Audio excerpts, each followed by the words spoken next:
Let's get started and build our shop UI further. So in the last video we already looked at how we can create this design here, and we started here with the cart in the beginning, and now we want to accomplish more of the UI. Here on the right side you see what we have accomplished last time, this cart screen. And now we want to look at how we can also build this screen, and we will also look at how we accomplish this sliding up and down of this panel here. Let's begin by going to our main file, and here in our main file we have set up the cart page, which is exactly this page here. And right now we want to create a second page, so we also want to create this product page here. Therefore you go to your page folder and create a new page, product page. Let's get started with our new products page. Here inside of our build method we want to put a scaffold, and here we set first of all a different background color, and then we add here an app bar. So we want to add here this app bar with a title, and here we have this icon at the beginning and also another icon at the end. So this is pretty simple. We create this title, so we put here our title text inside, and this is exactly this title here. Let's also center the title. Then we put here also the background color to transparent so that we don't see this color here anymore. And right now you have also here some elevation, which we also want to remove. So I put here the elevation to 0, and then you don't see this app bar anymore. It's there, but it's only transparent. And here in the beginning we want to set the leading property to set our first icon. And here we simply put an icon button inside with this icon arrows back iOS. And this looks then like this. And we also want to put our second icon inside. So we take here this actions, and here we put this other icon filter list inside. And this looks then like this. Now we want to look at how we can accomplish this shape here, and that we also can swipe this here up, and then we see our cart. Therefore we go here to our scaffold body property, and here inside we add here the sliding up panel, and this comes from this plugin sliding up panel. And here inside you basically can define the sliding up panel, which will then show here at the bottom. So what we do is we put here our panel builder, our cart page inside, and this is exactly this page which we have created in the last tutorial. So this UI will then show up in our panel. And if we now hot reload, you see that we have here this panel, and this is exactly the UI which we have created last time, and it's here directly inside. The sliding up panel also has another property which is called body, and here we want to put later our design inside, so this is later here our whole body.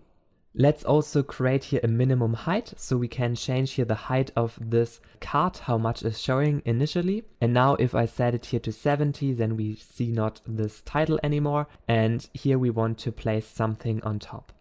And now we want to place here some header. So this should look exactly like this. So we have here cart, and here we have all of our items inside which we have selected to buy. And here we have also the item count, how many items we have selected. Then we also want to add here this parallax effect, and this is basically about if you slide here up, then it is having later a different effect. So you can try this out without and with this parameters inside. And now comes the interesting part, to build here actually the preview of our articles. So we create here this collapsed version, and here inside you can put the widget inside, which will then be displayed here. And now we go here to our widgets and create a new cart header widget. And here inside of this build method, we want to create first of all a container. And here we set our background to a color of black. So this should be always black. Then we also want to add some padding on the left and right side. So basically we add here some padding, some spacing on the left side before this. And also we add here some spacing here on the right side. Then we add here this chart, and here inside we want to build our text. So I put here a row inside, and then we build this cart text, and here I put a style inside for this cart text, and then it looks like this. So we have here this text. Now we want to put here our selected items next to it.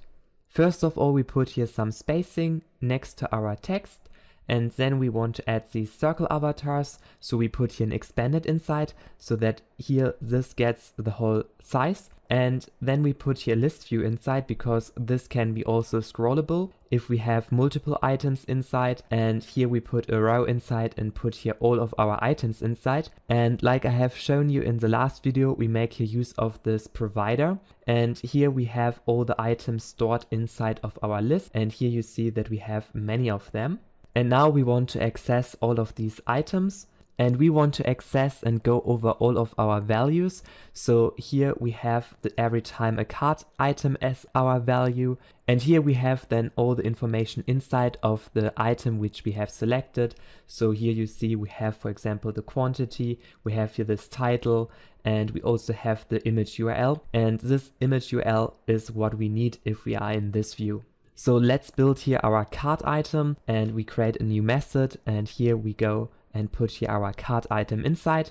And we start here with some padding, then we put here a circle avatar inside to build here this rounded widget, and here we put some radius inside and a background image of our cart item image URL.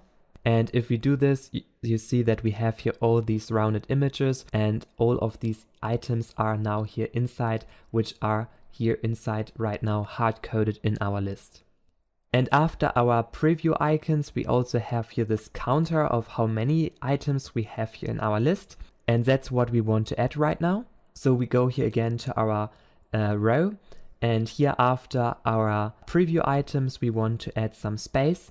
And then we want to add here, if we have some items, then we want to add here this item count. So I create a new method, and here basically we want to create again a circle avatar, and this time we put here text inside of how many items we have in our list. So we put here the provider, then we access here the item count, and that's what we need to create. So I simply go here to our shop provider.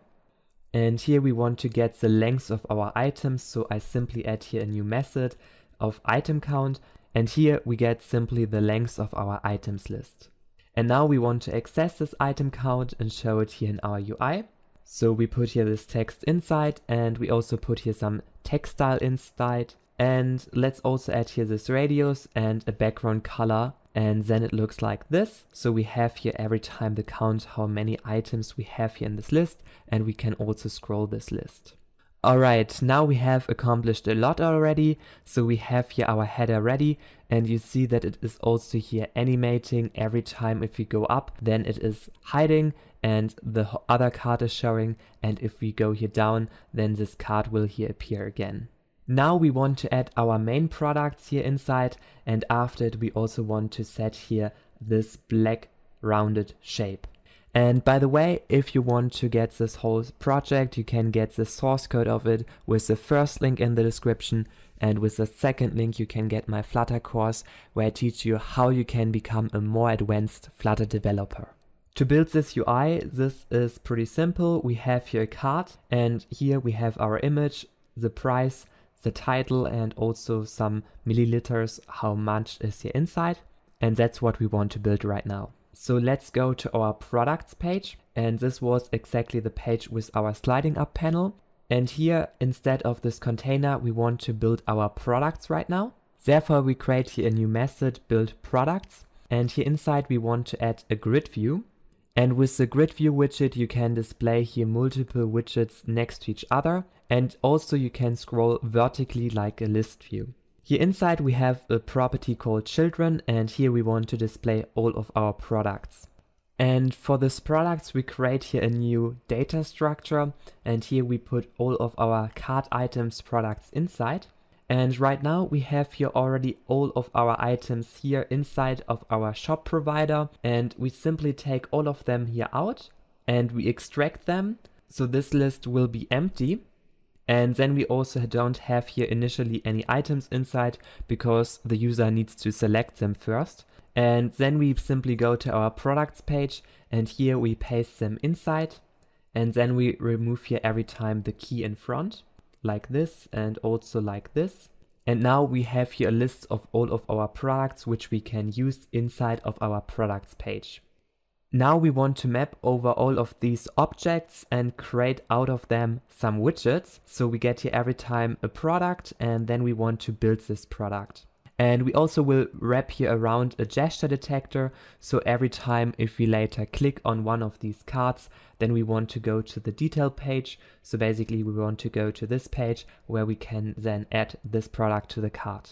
Before we build this product, we also want to put here inside some grid delegate, and here we set the cross-axis count to 2. So basically we have then here 2 columns. Let's create this build product method, and here inside we want to create, like you can see, a rounded card, and this has a color of white, and therefore we add here a container, and inside of it we set a decoration and set here the color of white, and then we also make this card rounded. And here inside we set the child property with a padding. So here inside we want to have some space around, and therefore we add here some padding, and this is 16 pixels around.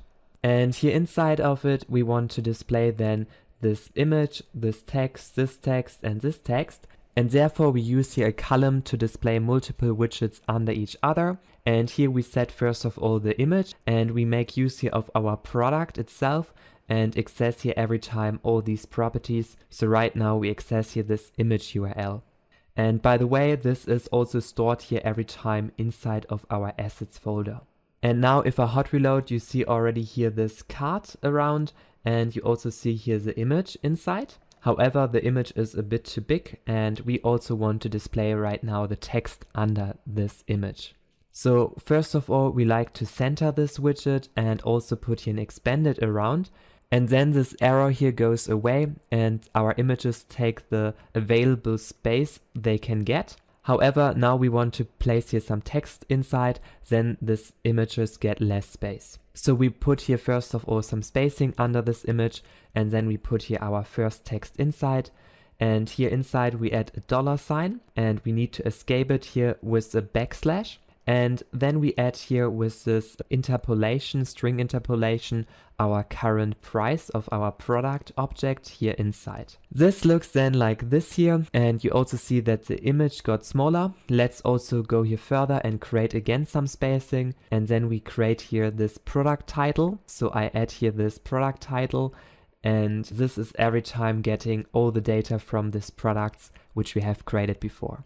After this title, we also add again some spacing, and then we add actually the content, and this looks then like this. And now our image got much smaller. Alright, now that we have accomplished this products page design, we want to look at how we can actually create this cool rounded shape, and this is pretty easy to accomplish. But first of all, I forgot here something, so we also need to add here some spacing like you can see, and this is quickly done before we then go here further to this design here at the bottom. To add the spacing, we go here again to our grid view and to our grid delegate in our products page. And here we add the cross-axis spacing and main axis spacing to 12 pixels. And then if I hot reload, we see here that we have here some spacing between and also here some spacing between. And then we also want to set here the child aspect ratio, and then our images get much bigger. And the last thing what we want to do is we also want to add here some spacing on the left side, on the bottom, and on the right side. And therefore we add here this padding and put it to all directions. And we also put here a padding of 12 spacing around. And now this UI looks much better already. To add this black shape here at the bottom, we need to go here a bit higher, and then we go here to our products. And then we want to wrap this here around with a stack widget. And we also want to add here a container around and set some margin to the bottom. So we want to make sure that we can also see this item here correctly. And therefore we add the spacing inside. And now I can scroll all the way down and we see all of this item. To add this black rounded, we add here a positioned inside. And then we set here the bottom left right. So we want to display here another widget at the bottom, and we want to give it here the full width. And here inside we put a container with the color of black, and we also want to set here a height and a width. So we want to set it like this. And we have added this black container here because then we can clip here some of it away, and then we have here this rounded shape. and therefore we make use of the clip path widget. So we wrap this container inside of a clip path widget, and here inside we can add our custom clipper, and with this custom clipper we want to clip here this exactly away and create here a rounded shape. Therefore we create here this my custom clipper class, and here we make it extendable from a custom clipper path, and then we need to override here two methods, the getClip and the shouldReclip, and the most important one is here this getClip, where we can define the path and then it will be displayed here inside. Alright, so let's put here a path object inside, and here in between we want to actually create our shape and clip our widget. And we start here with our clip path right now here at the top left corner, and we want to add here an arc, and we want to put it until here. And how we can accomplish this is by calling here arc2point, and here we put our offset, radius, size, height. So basically we are starting at this location, and size height is like how big this widget is, and it is 50 pixel. And then we want to go here to this location. So we put here also the radius inside, which is like 50 pixels. So we go to this location probably. Then we also put here a radius inside, and this is the radius, how much it should be rounded. And we simply put here this 50 inside. And we also set here how it should be clipped. So you can define it should be clipped like this, or it should be clipped like into the other direction. And with this, we have created here our first curve until this point. Now we want to draw a line until this here, until this end. And therefore I call here this line 2. And here inside we set size width minus radius. So we want to go to the complete size width minus 50 pixels. So we go here. And now we want to build our second curve until this point here. So it's the exactly same thing. We put here again arc2point inside, and here we say and define to which point we want to draw. So we want to draw to the size width, which is here, and to 0, which might be at this location. And then we put here again the radius inside, so this defines how round it should be, and we also put here clockwise to false again. And if I hot restart, it already looks like this. So we have created here our first arc, we have created this line and our second arc. And if we now look at the design which we want to accomplish, you see that he has clipped away the wrong part. And this is because we have set here this to close, and then he will go from this position which we have last been and simply draw until our origin position, which is this point here. However, we want to have here exactly the opposite effect, so we need to continue our drawing. So we need to define here a line also to this location, then we need to draw to this point here and then to this point. So that's what we do here with 3 lines. So the first point goes here to size width and size height. Then we go here with our second point to 0 and size height. So on the x coordinate we are again at 0. And the last point will be here 0, 0, so that we reach the origin position again. And now if you hot restart, you see that we have here exactly this rounded design, and this looks pretty cool. So we have here exactly this cool effect. And also if we scroll here up, you have here exactly this rounded shape. Hello everyone, thank you so much for watching this video. Please make sure to give it a thumbs up and subscribe to my channel here to get the latest news about Flutter, and see you soon. Bye.